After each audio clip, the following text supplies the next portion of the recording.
अरे माँ जी, जल्दी चलिए, देखिए आपके घर के बाहर एम्बुलेंस आई है। गायत्री भागती हुई दरवाजे पर आती है। तभी उसकी बहू चांदनी को एम्बुलेंस से बाहर लाया जाता है।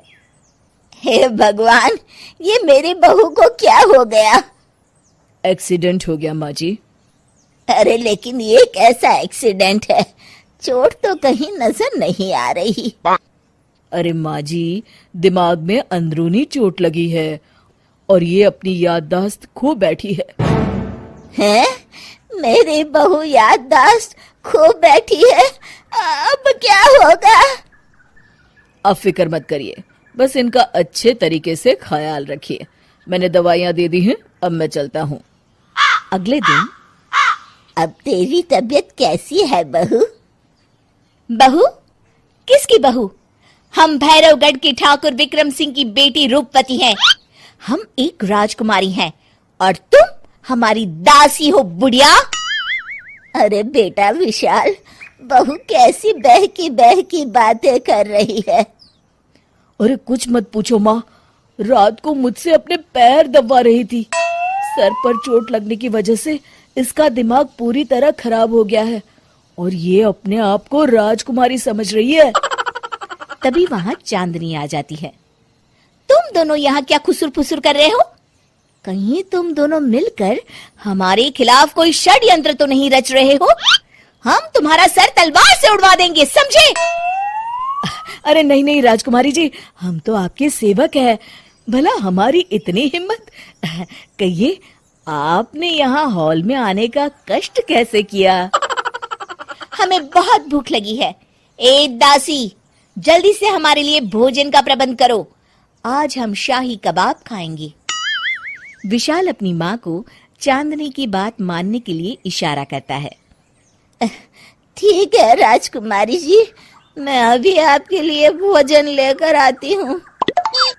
इस तरह विशाल और उसकी माँ ना चाहते हुए भी चांदनी की जी हजूरी में लगे रहते हैं।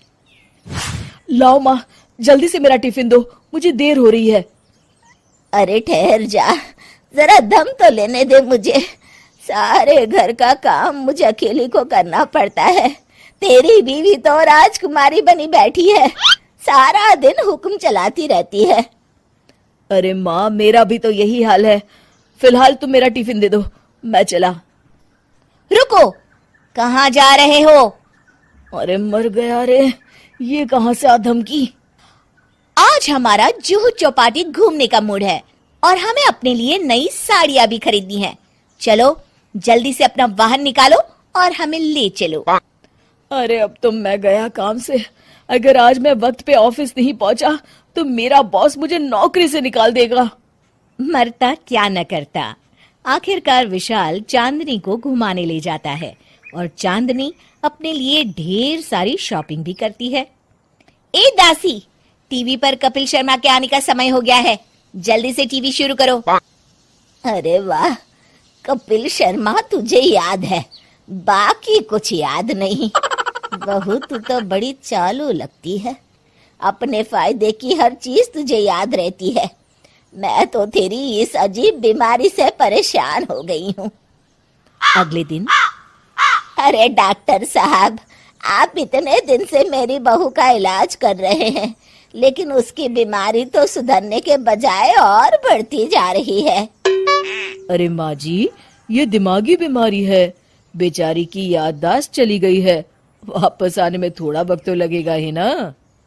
गायत्री डॉक्टर से बात कर ही रही होती है कि तभी उसकी पुरानी सहेली शीला वहां आ जाती है। शीला को देख अचानक डॉक्टर घबरा जाते हैं। अच्छा माँ जी, मुझे एक मरीज को अर्जेंट देखने जाना है, मैं चलता हूँ। ये कौन था? अरे अब क्या बताऊं शीला, एक एक्सीडेंट भी मेरी बहू की याददाश्त चली गई है।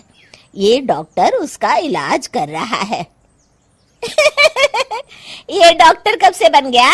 अरे ये तो चमन पान वाले का लड़का है, सारा दिन नौटंकी करता रहता है। अच्छा तो ये बात है, अब मैं समझी। मेरी बहू और ये पान वाले का लड़का दोनों मिलकर मुझे बेवकूफ बना रहे थे। चल तू मेरे साथ।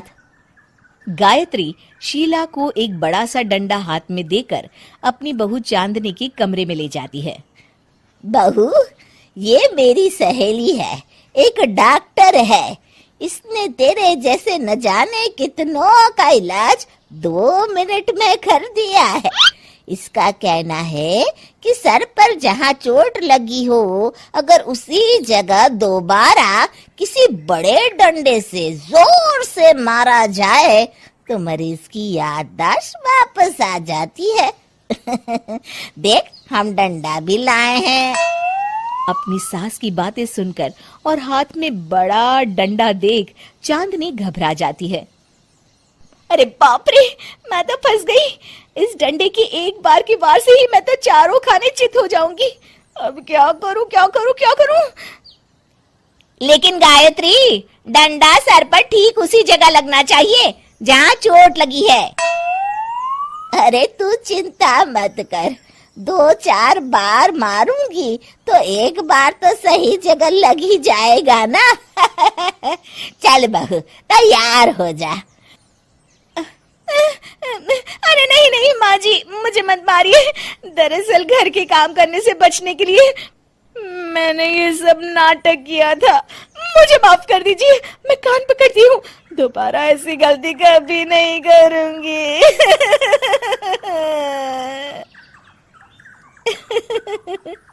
क्यों दोस्तों, कहानी कैसी लगी हमें जरूर बताइएगा।